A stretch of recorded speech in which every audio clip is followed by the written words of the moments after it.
Mis queridos hermanos y amigos, Shalom para todos y para todas. Deseamos que el Eterno les bendiga a cada uno de ustedes, que el Eterno le guarde, que el Eterno sea con usted y con su familia desde ahora y para siempre. En esta oportunidad, como siempre, dando gracias al Eterno, que nos da el privilegio de poder compartir el conocimiento de su palabra, y dándole gracias a todos ustedes que forman parte de nosotros. Ustedes son la parte principal de este canal. Pues le damos la bienvenida una vez más a este su canal Conozca la Verdad. Y queremos hablar en esta oportunidad de un tema muy especial de la Biblia. Pero antes que todo, yo quiero recordarle que si usted no se ha suscrito a nuestro canal, suscríbase. Si nuestros estudios son de bendición para usted, dele like. Si usted desea dejarnos un comentario, déjenos un comentario. Le recomendamos que active la campanita de notificaciones para que le puedan llegar automáticamente nuestros estudios. Y si usted desea compartir nuestros estudios, compártalo con todas las personas que usted desee. Bien, queremos hablar acerca del sacrificio de Jefté y su hija. O más bien, queremos hablar acerca del relato bíblico en donde se relata allí que Jefté hizo un juramento a Yahvé, en el cual si Yahvé le daba la victoria contra sus enemigos, iba a sacrificar en holocausto a su hija. ¿Será cierto que la sacrificó o no será cierto que no la sacrificó? Vamos a verlo conforme al contexto cultural bíblico e histórico de este relato, de manera que no se vaya, quédese con nosotros y comenzamos de inmediato. Bien, mis hermanos, aquí estamos. Como ya hemos dicho, vamos a hablar acerca del sacrificio de la hija de Jefté. Pusimos como subtítulo en la parte inferior del título: no apto para personas sensibles. ¿Qué quiero dejar dicho con esto? Yo sé que hay muchas personas que son muy sensibles a ciertos temas que ellos quizá no manejan. Por lo tanto, yo le pido con todo el amor y la paciencia posible, que trate de ser un poquito considerado o considerada y considéreme una vez más. Y lo digo por la razón de que sé que hay muchas personas que defienden a rajatabla ciertos conceptos bíblicos, y cuando reciben o escuchan otra información que no esté acorde con la de ellos, pues tienden a juzgar, tienden a faltar el respeto y no consideran la opinión o el sacrificio que los demás han hecho para poder ofrecer tal información. Es entendible de mi parte que dentro del cristianismo, obviamente, como Dios no exige sacrificios humanos, de hecho, bíblicamente está escrito en muchas partes de la Biblia que Dios prohíbe el sacrificio humano, pues obviamente el cristiano o la mayoría del creyente entiende que Jefté no sacrificó a su hija porque Dios prohibía tal sacrificio. Sin embargo, cuando nos vamos a la realidad de la historia, cuando nos vamos al origen de lo que era el pueblo de Israel, de dónde proviene el pueblo de Israel, cómo era su estilo de vida, adoptado por culturas diferentes, por culturas de otros pueblos, el sacrificio de humano no era tan complejo como se puede ver ahora en estos tiempos. Dentro de una mente normal, dentro de un pensamiento normal de un ser humano en estos tiempos, y más hablando específicamente acerca de un creyente en Dios, es imposible que una persona pudiera sacrificar, de hecho, a un hijo para ofrecérselo a Dios. Vamos a ver conforme a la historia y vamos a demostrar que verdaderamente Jefté sí sacrificó a su hija, sí la dio como holocausto. Yo quiero anticiparle que, como ya he dicho, el origen de Israel viene arrastrando culturas y religiones paganas de otras naciones, pues los israelitas de igual manera en su origen, en el principio y de hecho casi en todos los tiempos, es por eso que usted ve que Dios siempre le prohibía al pueblo de Israel de que no adorara a otros dioses, y si Dios lo prohibía es porque obviamente ellos lo hacían. No se puede prohibir algo que no se haga o que no se esté haciendo.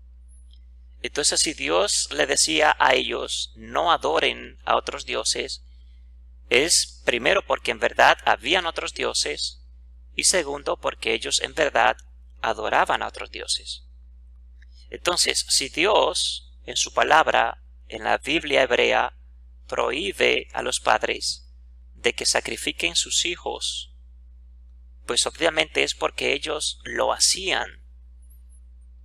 Y yo quiero que esto quede bien claro para que entonces usted, juntamente conmigo, pueda comprender lo que queremos transmitir a través de esta enseñanza. Vamos a iniciar y vamos a leer en el libro de Jueces, capítulo 11, desde el versículo 30 al 40.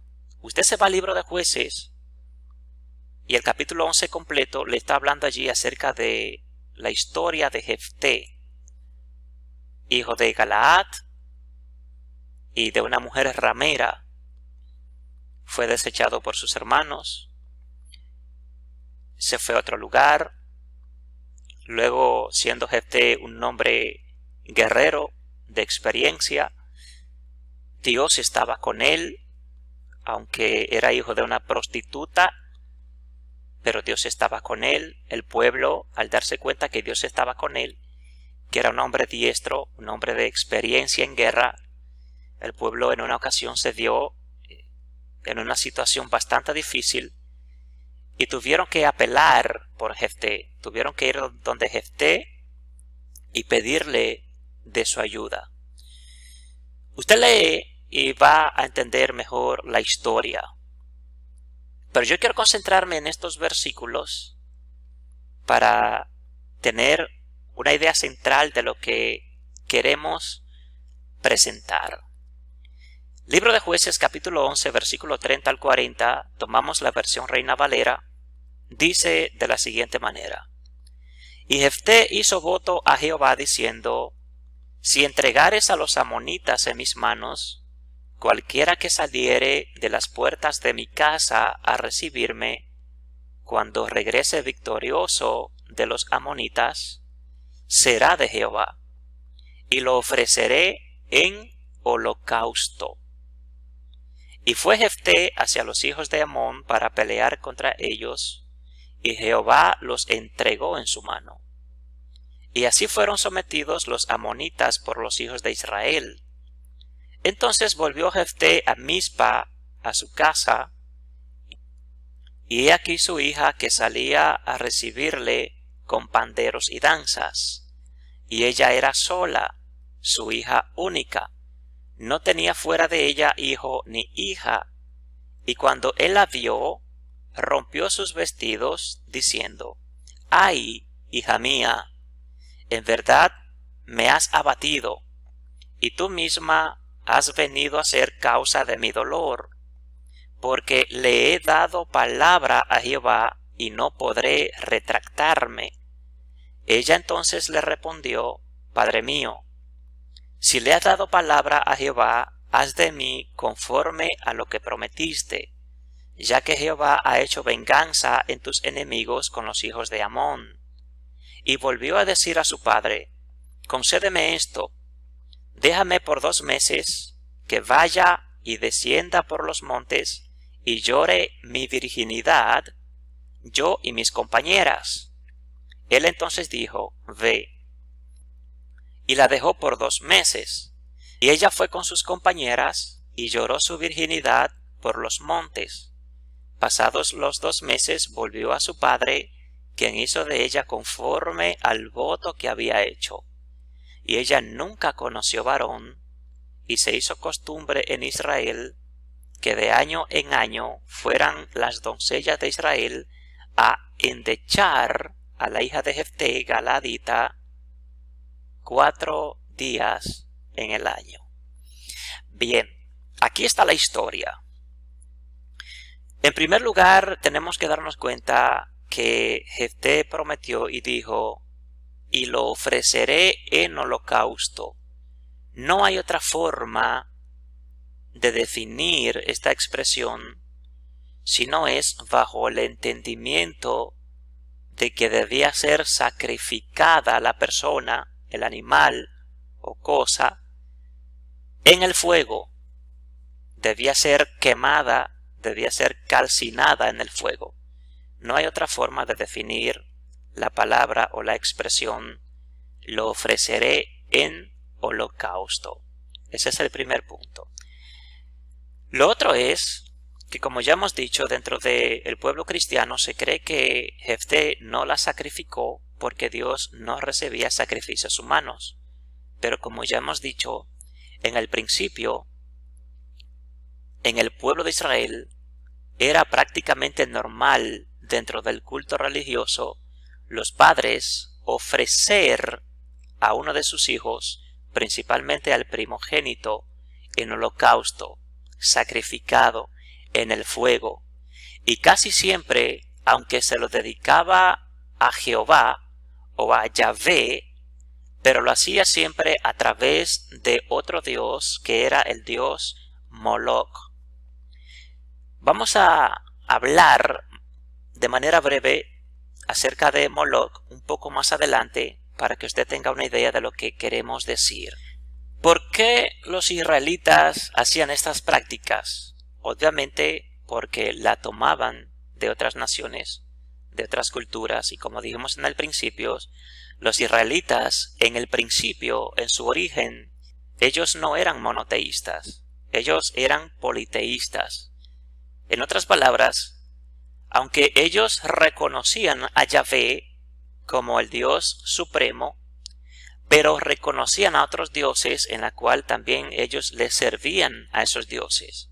Y en este caso, en el caso de Jefté, Jefté reconocía que Yahvé era el Dios supremo, el todopoderoso, pero también adoraba al dios Moloch, que dentro de unas de las creencias que ellos tenían acerca de este dios, es que este dios era el dios de la fertilidad. Por lo tanto, ellos sacrificaban su hijo primogénito en los brazos de Moloch, que era una escultura que ellos hacían, un cuerpo con la cabeza de una cabra o de un toro, y en la parte del estómago, la barriga, abrían un hueco. Esta escultura estaba hueca por dentro, por completo, y allí creaban el fuego. Y por la parte abierta del estómago, o muchas veces por la parte de la boca de esta escultura, ellos introducían al niño o al hijo y lo quemaban vivo. Dentro de esta celebración, obviamente, ellos tocaban tambores y tocaban flautas, tocaban shofar o trompetas, hacían una fiesta con mucha bulla, con mucha música, con la intención de que los gritos del niño no se escuchara. Entonces era una práctica común entre ellos, dando a entender que si sacrificaban su primogénito al dios Moloch, pues el dios Moloch le iba a multiplicar los hijos. Esa era una de las creencias principales que ellos manejaban. Aunque para los israelitas era prácticamente normal ya ofrecer su hijo, en este caso principalmente al dios Moloch, pues en el caso de Jefté era un caso muy especial porque se trataba de que era una única hija, una sola hija, no tenía más. De hecho, no tenía hijos varones, que para ese entonces, tradicionalmente o culturalmente, se entendía que no tener hijo varón era sinónimo a una maldición, porque el padre no tenía a quien lo representara o a quien le diera seguimiento a la generación o a la descendencia. Por lo tanto, tener solo hija hembra no era muy apreciado, hablando especialmente por el padre, pero en este caso, puesto que Jefté tenía una sola hija, no tenía más, una sola hija, pues la situación le fue muy difícil para él. Y aunque él tuvo conciencia realmente de cuando ofreció, de cuando dio el voto, pero a la hora de la verdad se le hizo bastante difícil. Y bueno, su hija misma tuvo que reconfortarle, tuvo que ayudarle, tuvo que fortalecerle y motivarlo a que cumpliera con lo que había prometido. Imagínese usted el dolor de este padre. Aquí le mostramos de manera breve una gráfica que, como siempre, bajamos de Google. No son gráficas originales, ni mucho menos originales de nosotros. Pero para que usted tenga más o menos una idea, literalmente, de cómo fue la reacción de Jefté cuando, llegando a su casa, su única hija le recibió danzando, llena de alegría. Imagínese usted la situación en la que se encontraba este padre. De manera que, teológicamente hablando, dentro de la teología cristiana, no hay una manera, no hay una forma lógica de cómo demostrar que en verdad esto sucedió. Pero cuando lo analizamos históricamente, entonces sí nos damos cuenta de que fue real. Estudiando el estilo de vida de cómo se vivía en aquellos tiempos, hablando en este caso específicamente acerca de los israelitas. Y como dije en el principio, los israelitas, aunque siempre han reconocido a Yahvé o a Elohim como el verdadero Dios, pero casi siempre le ha sido de mucho esfuerzo, o se le ha hecho casi siempre imposible de no reconocer a otras deidades. Vamos a hablar entonces un poco conforme a la Biblia hebrea, en una de las prohibiciones que el Eterno ya comienza a hacerle al pueblo de Israel. En el libro de Levítico, capítulo 20, desde el versículo 1 al 7, dice la palabra: habló Jehová a Moisés diciendo. Quiero hacer un paréntesis breve aquí. Y quiero hablar brevemente acerca de la Torá a nivel de escritor o a nivel de redactor, quien redactó la Torá o quien escribió la Torá.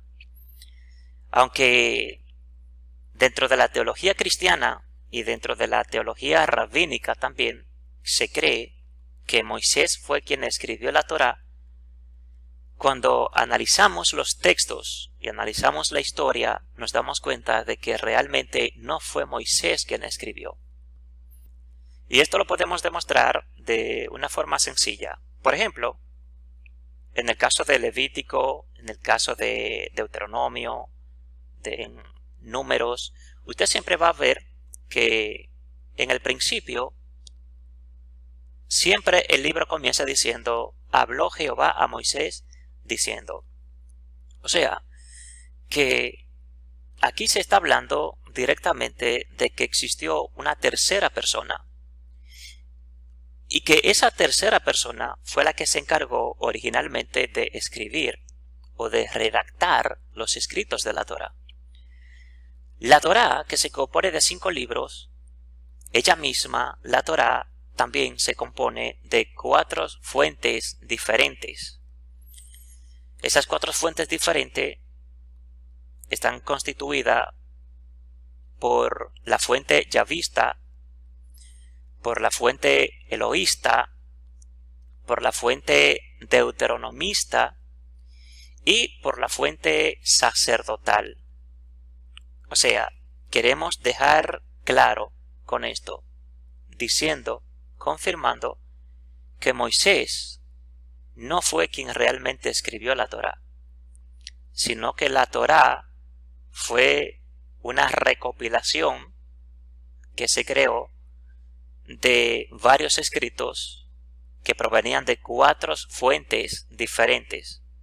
Al recopilarlo, se creó entonces lo que conocemos como Torá o como Pentateuco, como se le llama normalmente dentro del cristianismo. Entonces, leemos. Dice Levíticos capítulo 20, versículo 1 al 7, habló Jehová a Moisés diciendo, dirás asimismo a los hijos de Israel, cualquier varón de los hijos de Israel o de los extranjeros que moran en Israel, que ofreciere alguno de sus hijos a Moloc, de seguro morirá.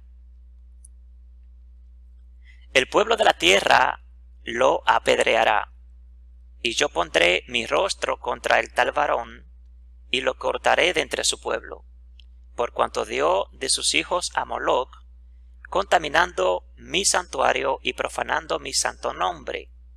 Si el pueblo de la tierra cerrare sus ojos respecto de aquel varón que hubiere dado de sus hijos a Moloc, para no matarle, entonces yo pondré mi rostro contra aquel varón y contra su familia, y le cortaré de entre su pueblo.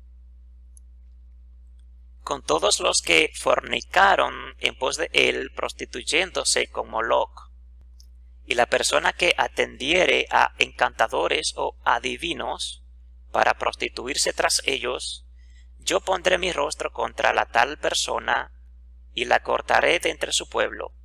Santificaos pues y sed santos, porque yo, Jehová, soy vuestro Dios. Hay algo muy importante acá, y es cuando dice, contaminando mi santuario y profanando mi santo nombre.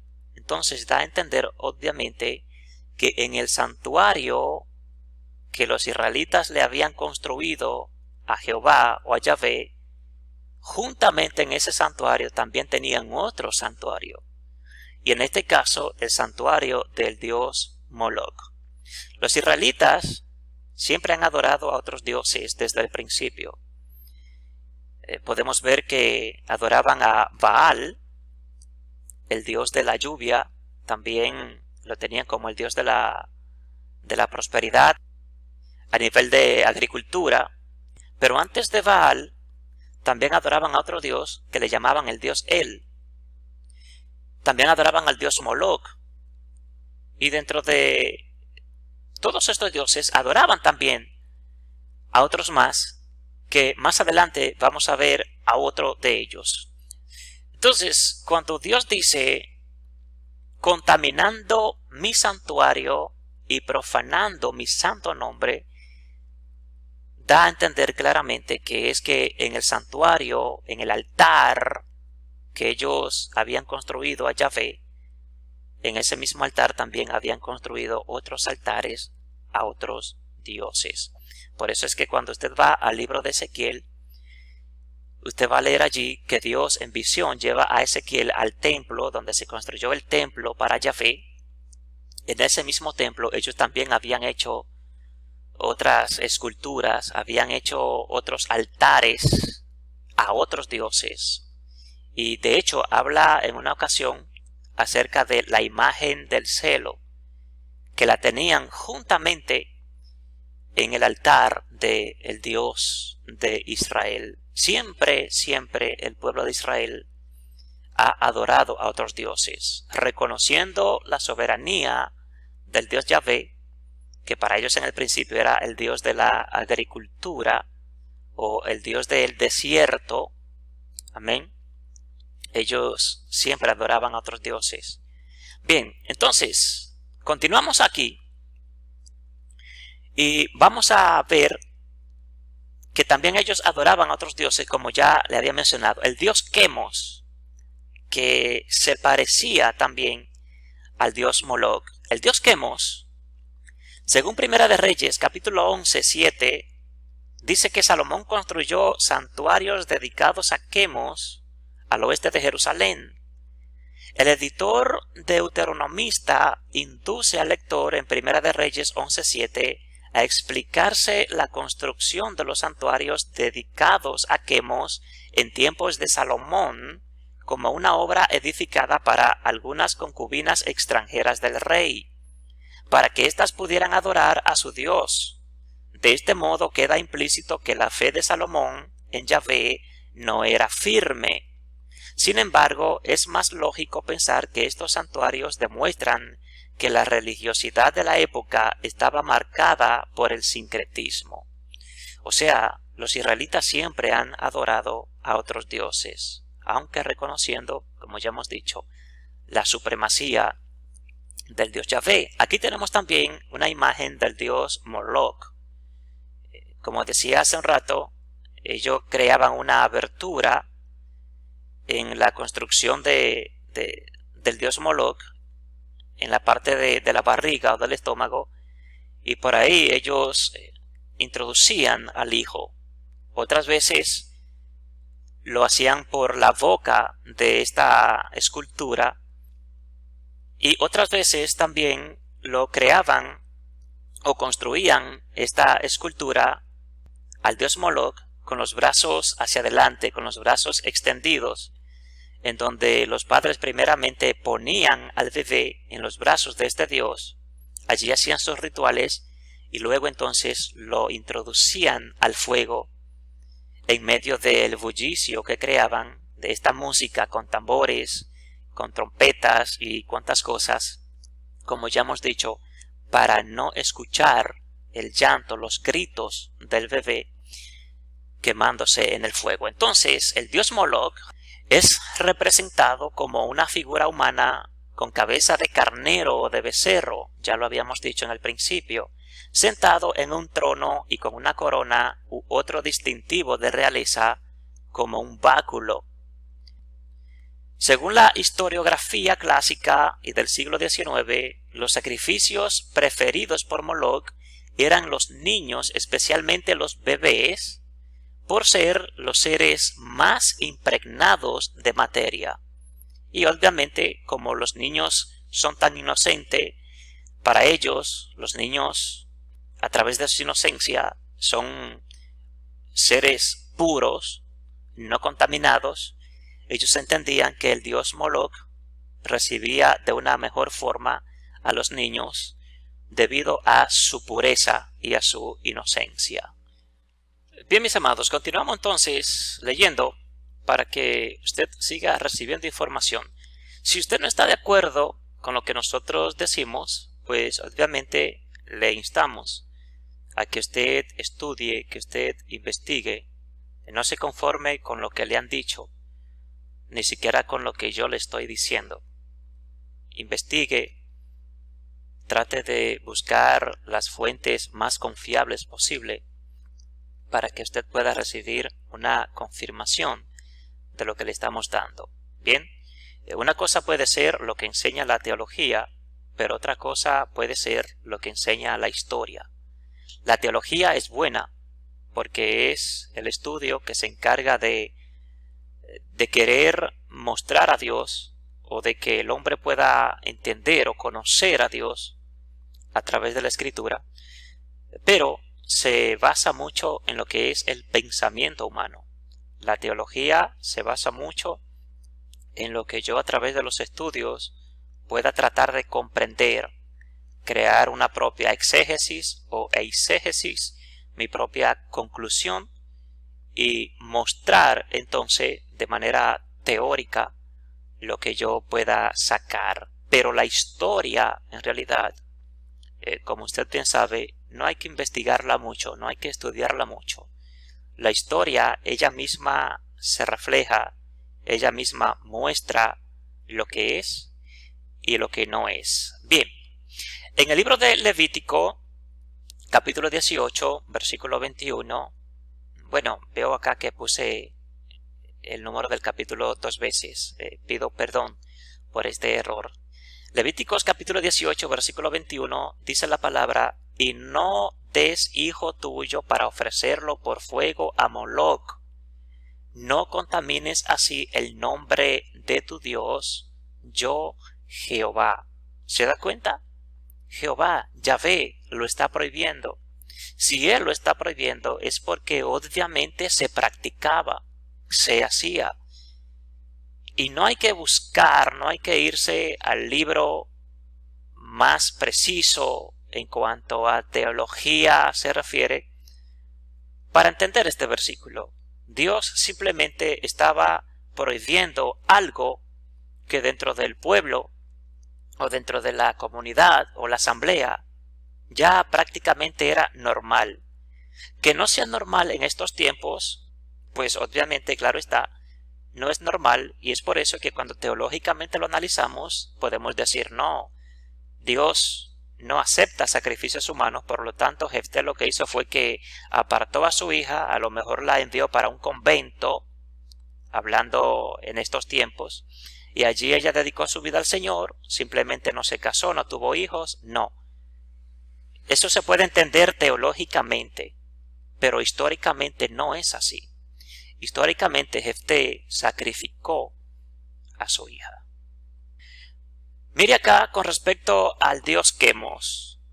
Dice, Quemos es el dios nacional de los moabitas, mencionado en la Biblia en el libro de Números capítulo 21-29, en Jueces 11-24, Primera de Reyes 11-7, Segunda de Reyes 23-13 y Jeremías 43-7, 48, 13, 48 y 46. Según el orientalismo contemporáneo, el culto a Quemos apareció cuando se sucedieron las invasiones de los pueblos del mar de los siglos XII y siglo XI antes de nuestra era común, que se asentaron en la costa y cerca de ella.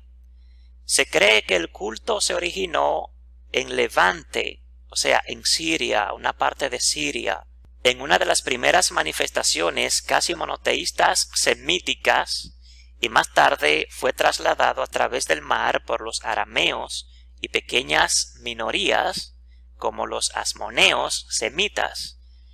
Aún así, el debate sobre su origen aún no se ha dilucidado. Bien, entonces, mis amados, con respecto a Moloc, se dice que Moloc es un disfemismo del epíteto aplicado a varios dioses. En este caso, se escribe en hebreo MLK, la Mem, la Lame y la Kuf, que significa rey. De ahí es donde viene la palabra Melech, que significa rey, que puede datarse en la época del Segundo Templo. Numerosos dioses cananeos eran designados con este epíteto y por ello asociados luego con Moloc, como por ejemplo Malcam o Milcom, dios de los amonitas, y Melcar, dios de Tiro.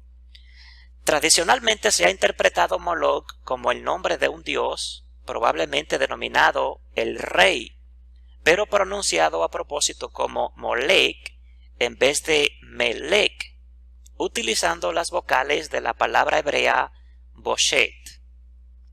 Por otra parte, se le suele confundir con Baal, en semítico cananeo, que significa amo o señor. En hebreo, Baal, como usted puede ver ahí, logramos poner las 3 letras del nombre de Baal, que se leen de derecha a izquierda. Baal, en árabe, también Baal, que es una antigua divinidad de varios pueblos situados en Asia Menor, y su área influencia a Babilonia, caldeos, cartagineses, fenicios, asociados también a Melcar, también a los filisteos, a los israelitas y a los sidonios. Era el dios de la lluvia, el trueno y la fertilidad. Molot era el dios de la lluvia, el trueno y la fertilidad. En el caso de Baal, el dios Baal, que era el dios de la lluvia, es porque antiguamente, en esos tiempos, se creía que Baal tenía su esposa que se llamaba Asherá. El pueblo invocaba al dios Baal, y cuando llovía, obviamente ellos invocaban a Baal y a Asherá para que mandara lluvia para la cosecha, para la agricultura. De la manera en cómo ellos entendían que Baal mostraba su gloria con su esposa a favor de ellos, era cuando llovía, porque ellos decían que cuando ellos invocaban al dios Moloch, Moloch tenía relación sexual con su esposa Asherá o Ashera, y esa lluvia que caía era el semen del dios Baal. Quizás en estos tiempos donde la ciencia ha avanzado tanto, obviamente hasta a un niño se le dice esto y posiblemente no lo crea. Pero en aquel entonces la ciencia no era la ciencia que existe ahora. Los conocimientos de aquellos tiempos no eran los mismos conocimientos de ahora. Por lo tanto, esta era la mentalidad con la que ellos vivían. Por eso los israelitas se aferraban al dios Baal, porque era el dios de la agricultura. Y como ellos vivían siempre en los desiertos, en las montañas, obviamente ellos invocaban a Baal. Muchas veces no a Yahvé, porque ellos entendían que Yahvé era el dios del desierto, era un dios que vivía solo, que no tenía esposa. Yo doy un poquito más de detalles acerca de esto en el estudio bíblico acerca de Caín y Abel. Al final de este estudio le voy a dejar el link para que usted también tenga la oportunidad de verlo y comprender un poquito más acerca de lo que estamos hablando. Bien, continuamos entonces.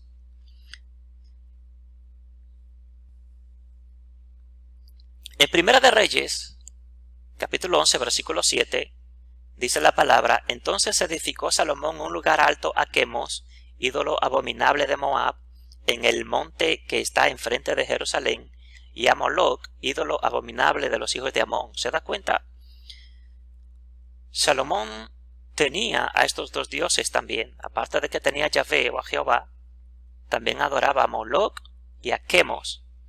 Y aunque Salomón se cree, y bueno, la Biblia lo dice, que era el hombre más sabio, se cree popularmente que Salomón era el hombre más sabio de toda la historia humana, pues realmente es un poco cuestionable esta idea o este pensamiento, porque solamente con el hecho de pensar que Salomón se desvió tras otros dioses y que tuvo a 1000 mujeres, dice el relato bíblico, imagínese usted qué tan inteligente podría ser.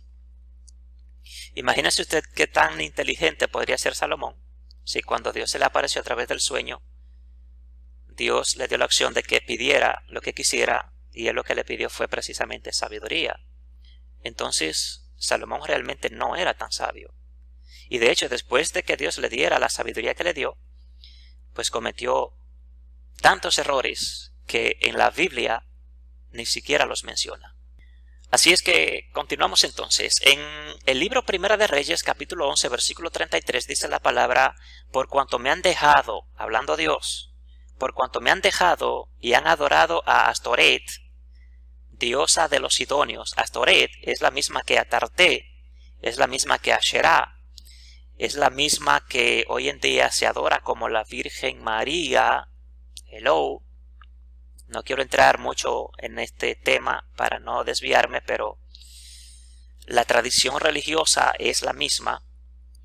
Dice: a Quemos, dios de Moab, y a Moloch, dios de los hijos de Amón, y no han andado en mis caminos para hacer lo recto delante de mis ojos, y mis estatutos y mis decretos, como hizo David su padre. ¿Se da cuenta? Dios está quejando de Salomón, que no hizo igual que su padre.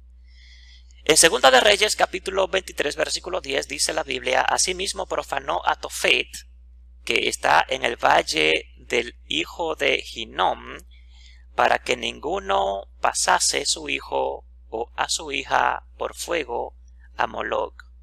Yo quisiera detenerme. Yo sé que este estudio va a ser un poquito más largo de lo que habitualmente lo hacemos, pero brevemente, donde dice que está en el valle del hijo de Hinnom, esa palabra o esa expresión que dice hijo de Hinnom, precisamente de ahí es donde Reina Valera toma la traducción y en vez de poner valle de Hinnom, pone infierno. No quisiera desviarme del tema, pero la palabra infierno ha sido muy mal traducida en la Biblia, por lo tanto hay tantos millones de cristianos y de creyentes creyendo en un infierno que no es real. De manera breve me explico. La palabra infierno viene de la palabra latina infernus, que se tomó de la misma palabra griega gegena o gegena, pero que esa palabra griega gegena o gegena se tomó de la palabra hebrea Hinnom. Hinnom era un valle en donde precisamente los israelitas quemaban a sus hijos en los brazos del dios Moloch. Más luego tomaron esto como un vertedero en donde botaban allí los cuerpos de los malhechores que mataban o que sacrificaban. Y Yeshua nombró este lugar el Valle de Hinnom precisamente, y es lo que la Reina Valera tradujo de manera incorrecta y le puso infierno. Y hay tantas personas que están engañadas con el concepto del infierno, lamentablemente. Continuamos. Ya vamos a terminar, mis amados, así es que no se me desespere, que ya estamos terminando. Por último, ya quiero mostrarle estos versículos bíblicos que nos quedan. En Jeremías capítulo 32, versículo 35, dice la palabra: y edificaron lugares altos a Baal, los cuales están en el valle del hijo de Hinnom. Otra vez menciona aquí la palabra mal traducida infierno. El valle del hijo de Hinnom, en hebreo Bet Hinnom o Gei Hinnom. De ahí es donde se tradujo al griego Gegena o Gegena y se tradujo entonces al latín como infernus y en español se tradujo entonces a infierno. De manera que cuando usted dice infierno, lo que está diciendo originalmente es el valle del hijo de Hinnom. Era un valle, el dueño era de un hombre, que ese hombre era hijo de otro hombre que se llamaba Hinnom. O sea, era un hombre principal en aquella comunidad. Bien, entonces, repetimos y dice Jeremías 32:35, y edificaron lugares altos a Baal, los cuales están en el valle del hijo de Hinnom, para hacer pasar por fuego sus hijos y sus hijas a Moloch, lo cual no les mandé, ni me vino al pensamiento que hiciesen esta abominación para hacer pecar a Judá. ¿Se da cuenta? En el valle del hijo de Hinnom era que construían estas estatuas del dios Moloch. Allí sacrificaban a sus hijos. Luego repetimos, ya para los tiempos de Yeshua y antes, los cadáveres de los malhechores que Roma principalmente clavaba en los maderos y que su familia no lo pedía, pues lo tiraban allí. Entonces era un lugar que estaba lleno de cadáveres. Allí los buitres no faltaban, el gusano tampoco faltaba, como decía Yeshua, donde el gusano nunca muere, y el fuego que nunca se apaga, precisamente porque también cada cierto tiempo quemaban a estos cadáveres porque la contaminación era inmensa. Bueno, a través de este estudio ya usted acaba de tener una mejor idea de lo que realmente es el infierno, que no está en el corazón de la tierra ni que la gente va al infierno, sino que el infierno era un lugar en Israel, precisamente en este valle que se llamaba en este tiempo el Valle del Hijo de Hinnom. Entonces, Dios está diciendo aquí claramente que ellos quemaban sus hijos y sus hijas en el valle del hijo de Hinnom al dios Moloch. Se lo ofrecían al dios Moloch. En el libro del profeta Amós, capítulo 5, versículo 26, dice la Biblia: antes bien, llevabais el tabernáculo de vuestro Moloch y Kium, ídolos vuestros, la estrella de vuestros dioses que os hicisteis. Dese cuenta, aquí menciona otro dios, el dios Kium. Dice ídolos vuestros y la estrella de vuestros dioses que os hicisteis. Aquí menciona estrella. ¿Recuerda usted la llamada estrella de David? ¿Será cierto que la estrella es de David o será cierto que la estrella pertenece a otro dios pagano? Este no es el tema, pero quería dejarle esa inquietud para que usted siga investigando. Ya por último, es el último versículo, se lo prometo, ya para terminar. En el libro de Hechos, cuando nos vamos al Nuevo Testamento, Hechos capítulo 7, versículo 43 dice: antes bien llevasteis el tabernáculo de Moloch y la estrella de vuestro dios Renfán, figuras que os hicisteis para adorarlas. Os transportaré pues más allá de Babilonia. En el Nuevo Testamento habla del dios Moloch, habla del dios Renfán. Otras versiones creo que le llaman Refaín. Qué impresionante es poder tener acceso a la historicidad, a la veracidad de la Biblia. Repetimos, aunque la teología es buena, pero la historia es mucho mejor. Llegamos hasta aquí, mis amados. Deseamos que este estudio haya sido de bendición para usted. Le repetimos una vez más, suscríbase a nuestro canal, déjenos su comentario si está de acuerdo, si no está de acuerdo. Déjenos su comentario, dele like si usted entiende que ha sido de bendición y que ha aprendido algo más. Y no deje de compartirlo con sus hermanos de congregación, con sus amigos, con todas las personas que usted conoce y que usted entiende que deben conocer mejor la palabra de Dios, la Biblia. Pues compártalo y de esta forma todos estaremos creciendo de igual manera y siendo bendecidos en la misma magnitud. Así que gracias por su tiempo, deseamos que el Eterno le guarde, que el Eterno le bendiga. Hasta pronto. Shalom.